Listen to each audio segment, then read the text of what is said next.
Hello and welcome to highlights of stage 4 of the Tour de Langkawi. After the race to Cameron Highlands on Saturday, Sunday's setup meant that it would be most likely the turn of the sprinters. Well, as is tradition, the various jersey winners lined up on the front row as they look to start this next stage, signing in some of the stars as well. Wong has been the superstar at the moment. He's leading, Wong Mei-in. Blanco have also got plenty of options with the likes of Theo Bos as well, who did wear the points jersey, with Wong leading in each and every one of the classifications so far. Well, 168 kilometres from Kapar to Tapa, following the west coast in a southerly direction today. Tailwinds would make it a fast stage as well, and there were 3 intermediate sprints along the route at 40.2, 89 and 140 kilometres before a very fast straight run into the line. So stage 4 was underway under clouds. It was always variable weather. Nothing ever variable though in the strength of the attacking, and straight away there were plenty of people looking to get involved. As is usual, the Asian continental teams wanting to show off their stripes. Many in the peloton with more serious aspirations, not too bothered to let them go. Well, the break that formed in the end contained Taiji Nishitanti of Aisan Racing, Puchong Sai Udumsin of OCBC Singapore, who have been there just about every day in the break, and of course the Japanese legend in that Europe car top, that man Yukiya Arashiro. Well, the first sprint was taken by Sai Udumsin, of course with the jersey firmly on the shoulders of Wong at the moment. Riders not too bothered about that. They just wanted to keep up the pace of this break that was getting now, as you could see, to 4 minutes and 40 in terms of a gap. Sprinters always wanted to control this. Vini Fantini doing plenty of the work close to the front for Francesco Chicchi. No sign of any Astana shirts this early on, but of course they'll be wanting to set up Andrea Guardini, I should say, who has been the record stage winner in this race so far. So the lead gradually increasing, and the crowd always increasing on the road as well as they went through sprint number 2. Nishitanti this time getting his share of 5 points and the 3-second bonus. Arashiro with Artu Manan mopping up the single point from the chasing peloton. Nishitanti in that blue shirt, of course, as the race commissaires looked on. Arashiro, an absolute legend in this part of the world, the only Japanese rider to have finished the Tour de France, of course. So much experience behind him, driving on the break. And of course the Singaporean rider at the back. And the sun beginning to come out once more. So yet another sprint. And once more the rhythm of the breakaway not being disturbed at all. It's all about whose turn it was to do the front work. And Yuki Arashiro, 5 points this time. But Grambus, as you can see, at the front now. Workhorse as he's been throughout his career, the former East German time trial champion as well. Comfortable there as well in yellow for Wong. But the gap was coming down. 1 minute and 2 seconds now. Arashiro pedalling on, enjoying his day out at the front.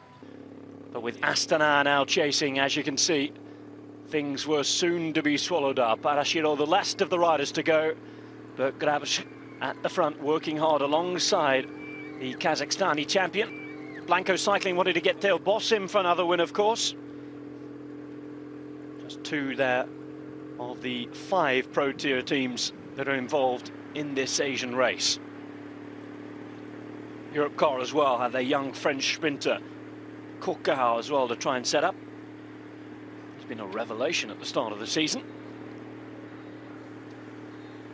And once the game was up in the breakaway, it was Europe Car, Astana and the Mega Pharma Quick-Step looking to set up their races. Blanco as well in there. It's been a good start of the season for them. And of course, out here in Langkawi, racing nice and warm, very much in contrast to what they've seen in Europe this weekend, with races cancelled and abandoned on Sunday. Lugano and Kern, Brussels, Kern. Two main races to fall. The only race of huge note that was ridden at the weekend in Northern Europe anyway.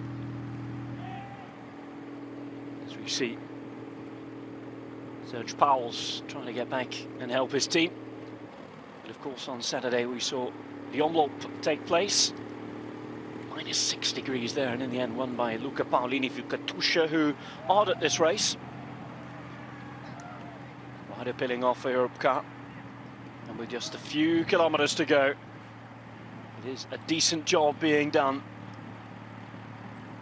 by Blanco. Vini Fantini in the light yellow jerseys you can see in the middle. A couple of the Asian teams starting to feel a pace in terms of struggling to set their own sprinter up. Singaporean team there at the back, as Europe Car still have 3 men there in the front.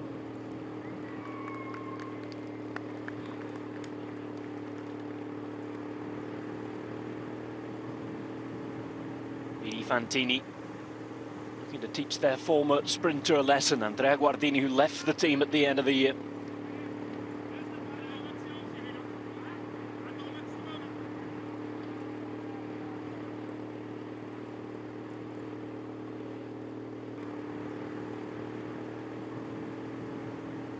And they have now Francesco Chicchi, also with some former teammates in the front of that bunch. Mega Farmer quick step. Now Blanco on the left-hand side of the road there. Vini Fantini on the right. A couple of Garmin shirts in there as well. But of course it's going to be a little more difficult for them without the same caliber of sprinter. But it is Garmin who are attacking now on this right-hand side. To be kept up fairly. Blanco, though, driving it on as they come into the final stretches now. Plenty of people in the crowd, as you can see. Antroni with the odd sprinter in there as well. They lost their main man, Roberto Ferrari, over the winter, though. And Coca struggling here, but it's being led out now. And Del Boss is going for it, just behind the wheel of Graham Brown. Coca stands a chance, but he's quite a few wheels back. Looks to have got stuck in there as his lead out man peels off. Guardini shielding behind his Megaformer quick step man, and here is Guardini. Chicchi is on his wheels. It's going to be Guardini and Chicchi, but it's going to be Francesco Chicchi who comes in and takes his first win of the season. It looked as though Guardini might have had it, but in the end Francesco Chicchi with his first win for his new team. The race is fantastic. It's very sun, it's very people, it's along the road, and I'm very happy to stay here. So the last 100 meters, what's your thought? My team in the last 3Ks in the front, behind the Blanco, and in the 500 meters start my friend De Negri. I stay in the wheel, and I think 250 meters start my sprint. So he started his sprint, he certainly finished it as well. A very, very sweet victory for Vini Fantini and Francesco Chicchi. Certainly, given the fact they beat the man who left the team under a cloud during the winter, Andrea Guardini. He was second, and Aidis Kropis of Omega Orica Green Edge in third. Still in the lead and the overall Wang Mei, what a week it's turning out to be for him. The Chinese rider and the Hengshang cycling team. 4 stages down, and he's still in yellow.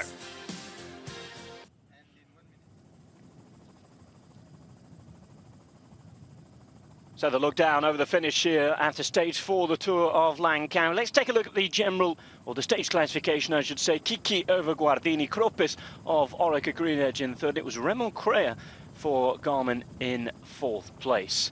The overall looks like this, with Wang in charge just over Arredondo. Nathan Haas in 3rd place for Garmin at the minute, with Sulzberger and Van Niekerk making up the top 5. Sprint classification led on 41 points by Guardini at the moment. Wang out of that jersey for now, but we certainly didn't expect him to stay there. Francesco Chicchi's win puts him up to 3rd. And for the King of the Man, there's not too much to talk about for that today at all. All the action yesterday with Wong with a clear 24-point lead. So that's it for stage 4 of the Tour of Langkawi. Remember to join us more tomorrow, stage 5 here on Eurosport.